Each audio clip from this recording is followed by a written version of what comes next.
मैं दावे के साथ कह सकता हूं कि बहुजन समाज पार्टी दिल्ली का एक विधानसभा ऐसा है जिसको बहुजन समाज पार्टी जरूर जीतेगी। जी हाँ दोस्तों। और दूसरी बड़ी खबर यह है कि आकाश आनंद एक घटना को लेकर के बहुत ही फायर नजर आए हुए हैं। नमस्कार दोस्तों, कैसे हैं आप लोग? उम्मीद करते हैं बहुत ही अच्छे होंगे। आज दो बड़ी खबरें, दोनों बड़ी खबरें बहुजन समाज पार्टी से है और ये खबरें बहुजन समाज पार्टी के लोगों को जानना बहुत जरूरी है, बहुजन समाज को जानना बहुत ही जरूरी है।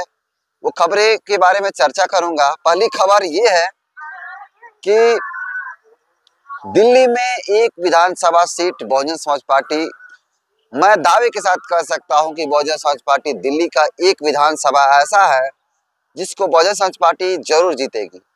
जी हाँ दोस्तों।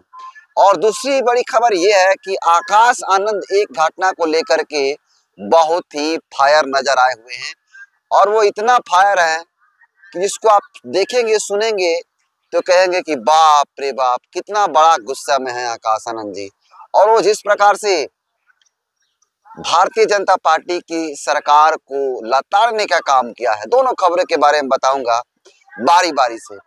दोनों खबरें बताऊं उससे पहले अपना परिचय दे देता हूं। नमस्कार, मेरा नाम हरेंद्र बसंत है और आप देखना शुरू कर चुके हैं धम्मा ब्लॉग। देखिए, पहली खबर ये है कि जिस प्रकार से 2025 के अंदर 5 जो फरवरी है उस दिन दिल्ली के 70 विधानसभा सीटों पे चुनाव होने वाले हैं। वहां पे सभी पार्टियां अपना दमखम लगा रही हैं, जिसमें से पहले से जो सत्ता में है अरविंद केजरीवाल की पार्टी आम आदमी पार्टी, और दूसरी है कांग्रेस, भाजपा और बहुजन समाज पार्टी भी अपना दमखम दिखा रही है। और 70 विधानसभा सीटें हैं। 70 विधानसभा सीटों पे बहुजन समाज पार्टी की अगर बात किया जाए तो 70 विधानसभा सीटों पे बहुजन समाज पार्टी यानी बहन कुमारी मायावती जी और आकाश आनंद जी के नेतृत्व में 70 विधानसभा सीटों पर बहुजन समाज पार्टी के नेता को उतारा गया है चुनावी मैदान में। उसमें से एक सीट कहा जा रहा है, कहा नहीं जा रहा है, सच्चाई भी है, लोग आंकड़ा लगा रहे हैं। ये आंकड़ा में लगाया जा रहा है कि वो विधानसभा सीट बहुजन समाज पार्टी के खाते में आने वाली है। वो विधानसभा सीट के बारे में बता देता हूं आपको कि वो विधानसभा सीट काफी बेहतरीन है। वहां से, हालांकि वहां से पहले से जो आम आदमी पार्टी के प्रत्याशी थे वो जीते हैं। 2 नंबर पे भाजपा थी, तीसरी पे कांग्रेस थी और चौथी नंबर पे बहुजन समाज पार्टी थी। और वहां से कहा जा रहा है कि इस बार जनता का मूड बदलने वाला है। और बता दूं कौन सी सीट है, तो आपको बता दूं कि दिल्ली का देवली विधानसभा है। दिल्ली का देवली विधानसभा सीट जो है इस बार जो बहुजन समाज पार्टी इस बार निकालने वाली है। और बता दूं कि देवली में जो देवली से जो प्रत्याशी उतारा गया है बहुजन समाज पार्टी के द्वारा, जो भाजपा के द्वारा आकाश आनंद जी के द्वारा, उस व्यक्ति का नाम है, वो महिला है जिसका नाम अस्मिता सिंह है। आपको बता दो कि ये अस्मिता सिंह के बारे में अगर और कुछ बताऊं तो ये बहुत इस समय चर्चा का विषय में रह रही हैं और चर्चित चेहरा बन गए हैं दिल्ली के अंदर। और लोग इनके खौफ से घबरा गए हैं पूरी तरह से। और इनके बारे में और जानकारी अगर बताऊं तो ये आपको बता दूं कि डबल MA की हैं इन्होंने, MBA भी किया और साथ ही साथ ये PhD, डॉक्टर ऑफ फिलोसफी के बारे में अगर जानकारी, अगर PhD की बात किया तो इन्होंने PhD भी कर रही हैं। साथ ही साथ इनके बारे में और थोड़ा सा बताया जा रहा है तो कि आजमगढ़ जिले की रहने वाली है। लेकिन ये चुनाव दिल्ली के देवली विधानसभा से सीटें निकालने की बात हो रही है और ये इनको लड़ाया गया है वहां से। और इसके बारे में बताया जाए तो देवली का जो विधानसभा सीट है इसको कहा जा रहा है कि इस बार जो बहुजन समाज पार्टी है निकाल रही है। निकालने का कारण यह है कि वहां की जो जनसंख्या है, इस बार दिल्ली के लोग अरविंद केजरीवाल से काफी नाराज दिख रहे हैं।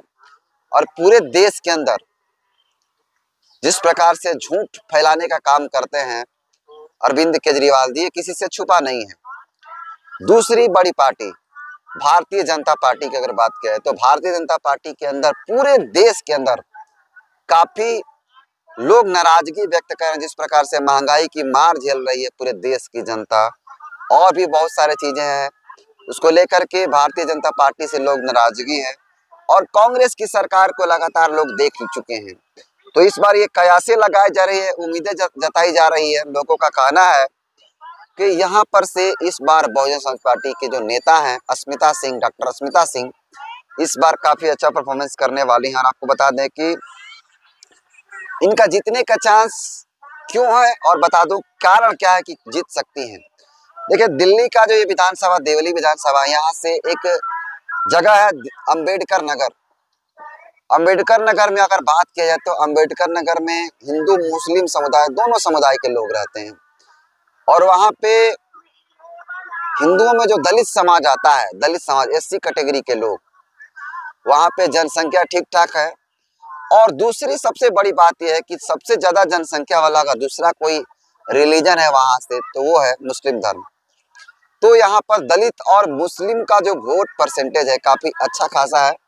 और ये कहा जा रहा है कि मुस्लिम इस बार बहुजन समाज पार्टी के साथ हैं, क्योंकि इस बार अरविंद केजरीवाल से लोग काफी नाराजगी व्यक्त करते हुए नजर आ रहे हैं। और बता दूं आपको कि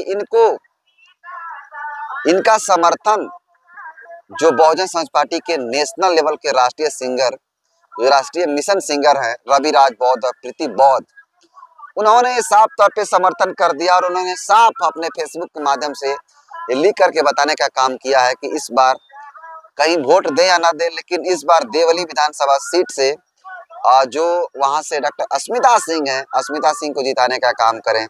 और उन्होंने बाकायदा पोस्ट ही नहीं किया बल्कि वीडियो भी बनाया है। आप पहले उस वीडियो को देख लीजिए। आप सभी साथियों को नमो बुद्धाय, जय भीम। मैं राष्ट्रीय मिशन गायक रवि राज बौद्ध, गाजीपुर यूपी से।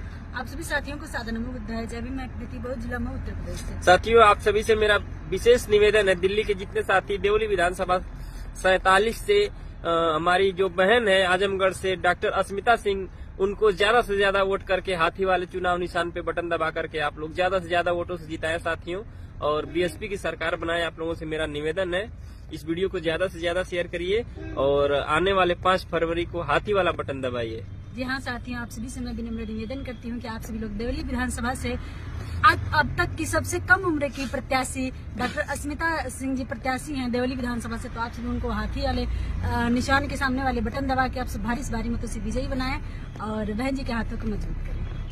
तो देखा आपने किस प्रकार से बहुजन समाज पार्टी के नेशनल लेवल के जो मिशन स्टार है, स्टार प्रचारक हैं, मिशन सिंगर हैं, वो वीडियो बना करके जारी करते हैं और लोगों से अपील करते हैं, दिल्ली के जो लोग हैं, जो देवली विधानसभा के लोग, उनसे अपील करते हैं कि आप लोग इस बार डॉक्टर अस्मिता सिंह को भारी मतों से विजयी बनाएं और अपना काम करवाएं।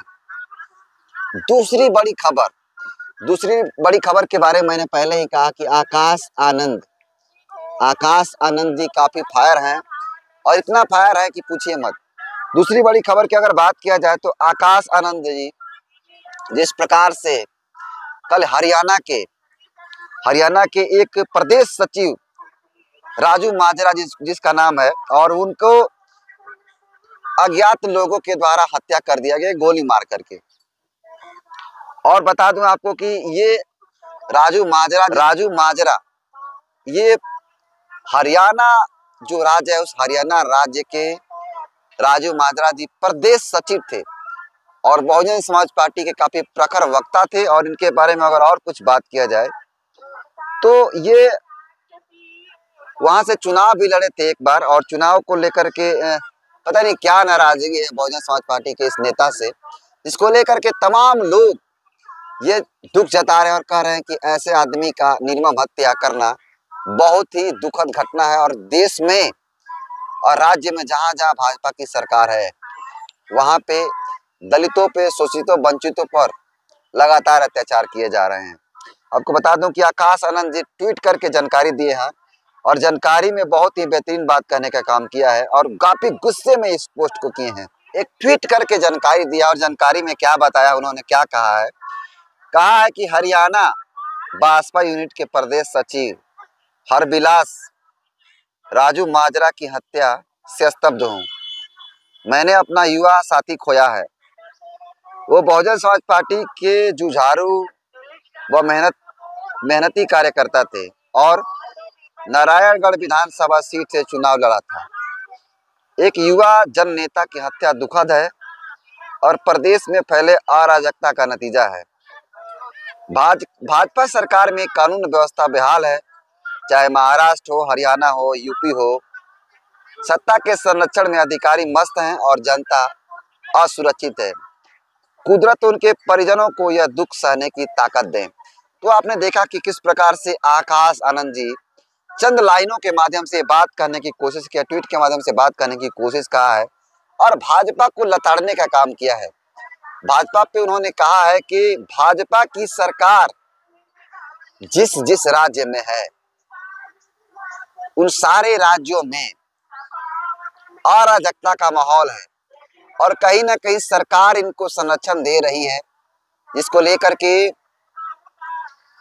जो गुंडे हैं, माफिया है, हत्यारे हैं, बलात्कारी हैं, तमाम तरह के लोग, उनका मन बढ़ गया है। इसको लेकर के आकाश आनंद ने साफ तौर पे कहा कि भाजपा के सरकार में कानून व्यवस्था बेहाल है, चाहे महाराष्ट्र हो, चाहे हरियाणा हो, चाहे यूपी हो। जी हाँ दोस्तों, अभी आप सबको पता है कि उत्तर प्रदेश के जो सीएम है, जो योगी आदित्यनाथ, वो उनकी कैसी रवैया है, किस तरह से वो सोचते हैं, किस तरह से कार्य करते हैं। हरियाणा में आपने नतीजा भी देखा कि भाजपा के नेता को मार दिया गया। और हरियाणा हो चाहे वो महाराष्ट्र हो, हरियाणा हो चाहे महाराष्ट्र हो, चाहे यूपी हो, जहां भाजपा की सरकार है वहां पे बदहाल स्थिति है, गुंडा राज चरम सीमा पे है। ऐसा आकाश आनंद जी का कहना है। अगर थोड़ा सा और आगे बात करें मित्रों, तो आपने पहले सुना होगा कि 5/6/2024 के दिन, दिनांक था 5/6/2024। आपको बता दूं कि तमिलनाडु के जो प्रदेश अध्यक्ष थे के आर्मस्ट्रांग, उनका भी जघन्य हत्या कर दिया गया था अपराधियों के द्वारा। वहां पर जो है, वहां पे स्टालिन की सरकार है। स्टालिन, वही स्टालिन जो अपने आप को पेरियार के समर्थक, अपने आप को अनुयायी मानते हैं, लेकिन बहुजन समाज पार्टी के नेताओं के साथ इस तरह की हत्या हो जाती है और अब तक उनको न्याय नहीं मिला है मित्रों। ये बहुत बड़ा दुखद है। और कल जिस प्रकार से हरियाणा के अंदर प्रदेश सचिव, बहुजन समाज पार्टी के प्रदेश सचिव की हत्या होती है, अब इसमें कयासे लगा दे रहे कि पता नहीं क्या इनको न्याय मिलेगा, नहीं अपराधी पकड़े जाएंगे या फिर नहीं। ये ऐसा इसलिए लोग कयास लगा रहे हैं कि नहीं हो पाएगा, क्योंकि जिस प्रकार से तमिलनाडु के अंदर के आर्मस्ट्रांग जो बहुजन समाज पार्टी के प्रदेश अध्यक्ष थे, उनकी हत्या कर दिया गया था, जघन्य हत्या कर दिया गया था। उसको लेकर के उस मामले में अभी तक न्याय नहीं मिला, तो इससे क्या उम्मीदें रखी जा सकती है। आपको बता दें कि वहां पे स्टालिन की सरकार थी, जहां पे के आर्मस्ट्रांग जी की हत्या हुई थी, और यहाँ पर भाजपा की सरकार है। तो ये लोग कह रहे हैं, कहा भी जा रहा है कि जब तक बहुजन समाज पार्टी सत्ता में नहीं आती है तब तक लोग सुरक्षित महसूस नहीं कर सकते हैं, क्योंकि बहन जी का शासन जो है, सब लोग को पता है कि किस प्रकार से राजा भैया को गोल गोल नचा करके जेल के दरवाजे के पीछे फेंकने का काम किया था बहन जी ने। और उतना बड़ा, आप सोचिए कि उतना बड़ा माफिया था जो लोगों को मगरमच्छों से कटवाने का काम करता था। इसीलिए लोग बहन जी के शासनकाल को याद कर रहे हैं और कहा जा रहा है कि बहुजन समाज पार्टी की जब सरकार बनेगी तो शासन, अनुशासन, प्रशासन की जो काम होता है वो सुनिश्चित रूप से बेहतरीन तरीका से होता है। लेकिन बाकी कांग्रेस हो, भाजपा हो या फिर कोई अन्य पार्टी है, वहां पे जो व्यवस्थाएं हैं चरमराते रहता है। इसीलिए बहन जी की मांग हो रही है। बाकी मैंने 2 खबरों का बताने का काम किया। आप इस दोनों खबरों को कैसे देखते हैं कमेंट कर दीजिएगा। बहुत बहुत धन्यवाद।